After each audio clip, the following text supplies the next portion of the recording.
মুক্তিযুদ্ধ মন্ত্রণালয়ের মধ্যে আমরা আরেকটি ডিপার্টমেন্ট তৈরি করব, যাদের দায়িত্ব হবে এই মানুষ। বিএনপির চেয়ারম্যান তারেক রহমান বলেছেন, সরকার গঠন করলে মুক্তিযুদ্ধ বিষয়ক মন্ত্রণালয়ের আওতায় জুলাই শহীদ ও আহতদের দেখভালের জন্য একটি পৃথক বিভাগ গঠন করা হবে। রবিবার রাজধানীর কৃষিবিদ ইনস্টিটিউটে অনুষ্ঠিত জুলাই অভ্যুত্থানের শহীদ ও আহতদের সঙ্গে মতবিনিময় সভায় তিনি এই প্রতিশ্রুতি দেন।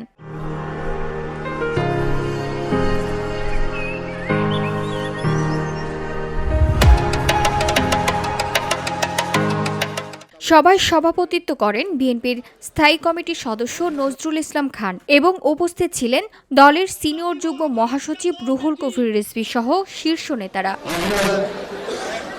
তারেক রহমান বলেন, একটি নিরাপদ ও গণতান্ত্রিক বাংলাদেশ প্রতিষ্ঠা করতে ব্যর্থ হলে ভবিষ্যতেও আমাদের শোক সমাবেশ হবে।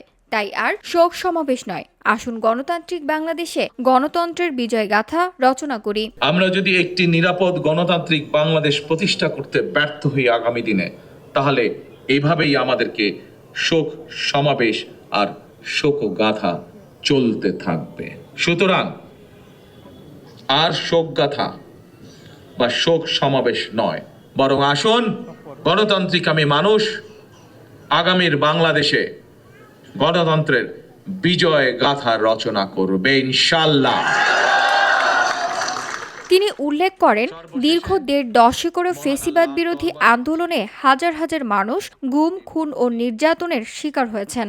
শুধুমাত্র জুলাই গণ অভ্যুত্থানেই ১৫০০-এর বেশি মানুষ শহীদ এবং প্রায় ৩০,০০০ মানুষ আহত হয়েছেন। অনেকেই চিরতরে পঙ্গুত্ব বরণ করেছেন। এই হত্যাকাণ্ডকে তিনি এক কথায় গণহত্যা হিসেবে অভিহিত করেছেন। জুলাই গণ অভ্যুত্থানেও ১৪০০-রও বেশি মানুষ শহীদ হয়েছেন, আহত হয়েছেন ৩০,০০০-এর মতন মানুষ। এই ৩০,০০০-এর মতন মানুষের মধ্যে এমন কিছু মানুষ আছেন যাদের সংখ্যা ৫০০-র মতন, যাদের কারো এক চোখ অথবা কারো দু চোখই নষ্ট হয়ে গিয়েছে। যেভাবে মানুষকে হত্যা করা হয়েছে, ১৫০০-এর মতন মানুষকে যে হত্যা করা হয়েছে, এটিকে এক বাক্যে স্রেফ আমরা একটি গণহত্যা বলতে পারি। তিনি আগামী জাতীয় নির্বাচনের গুরুত্ব তুলে ধরে বলেন, একটি নিরাপদ ও গণতান্ত্রিক বাংলাদেশ গড়তে হলে সুষ্ঠু নির্বাচন অপরিহার্য। জনগণের রায়ে বিএনপির রাষ্ট্র পরিচালনার দায়িত্ব পেলে শহীদ ও আহতদের জন্য দেওয়া প্রতিশ্রুতি পর্যায়ক্রমে বাস্তবায়ন করা হবে।